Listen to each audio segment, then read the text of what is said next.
Hi everyone. Earlier this year, it was in January, I did a video and a blog post speaking on how to reinvent yourself and or reinvigorate your life. And the two topics I covered in there are the idea of a value-based life, and I offered that maybe you want to revisit what you think your values are, and I have an exercise in a different post about how to do that and how to really refine the word to find the one that resonates with where you are now. And the other one, which is what I'm going to talk about today, is the word of the year, which is another way that you can really put focus on something you want to change, something you're passionate about.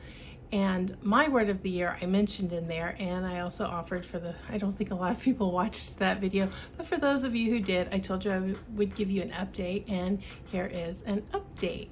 So my update, or rather my word I picked was the first time I've ever done a physical goal as a word of the year, and I wanted to become stronger because the lack of my upper body strength has been negatively impacting my life on a daily basis. I have large breed cats. My largest of the two is 20 pounds. They're supposed to be that large. He's not overweight. And then the other one is just a little bit smaller, and they like to be picked up, and it was a challenge for me to pick up the cat. And also when you have cats, you have heavy containers or bags of cat litter. So I have cat litter that I use is either sold in a 20-pound bag or a 40-pound bag, and I was really struggling lifting that 20-pound bag, and the 40-pound bag, forget it. However, that is no longer a challenge because I am stronger. And I offered the idea of a joy jar, which I like to use. I put my word in there. And the thing this year that, I guess I didn't think of this at the time when I was picking my word, and I'm still steadfast that this is the right word for me this year because I'm happy with the other areas of my life. Normally now it's June, so it's 6 months. This would be halfway full. And you see there's only a few little joyful marks in there. And because working out was already part of my life, I just wasn't pushing myself to lift heavier things, so my strength was not growing. I wouldn't put maybe completing a workout for 3 arm workouts this week, something like that.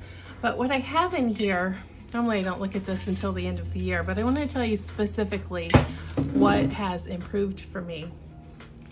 And then I've also set myself a new little bit of a challenge as of 3 weeks ago. So the first one is the actual weight increase. So I mentioned that I had an injury last year that kind of prevented me from lifting weight over my head, and the shoulder strength is really important for me to be building that. I was able to work on my biceps, but not my shoulders. So I have increased, I got back to where I was before the injury, plus gone up to the next weight. So I'm lifting 2 weight classes or weight sizes more than I was in January when I first made the video. And that's why now I can lift up the cat with no problem. I can lift the cat litter with no problem. I'm not at the 40-pound lift yet, but I'm sure I'll be there quite soon.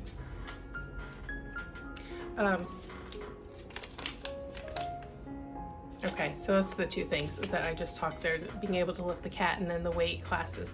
Now for my challenge that I'm working on that I'm kind of excited about because I learned something a little new about this. So I've got myself on a push-up challenge, and for years I was doing wall push-ups, which challenged me, but now that I've become stronger, yay, word of the year, go me, there's absolutely no challenge whatsoever when I do a wall push-up.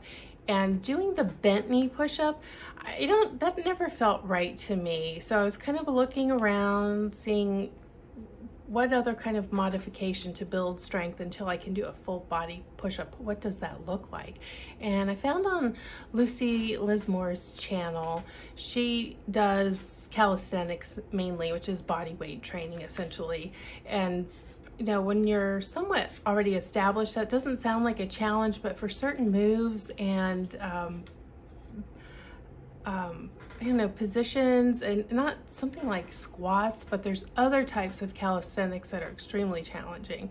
And I'm going to link this very specific video below if you want to watch it.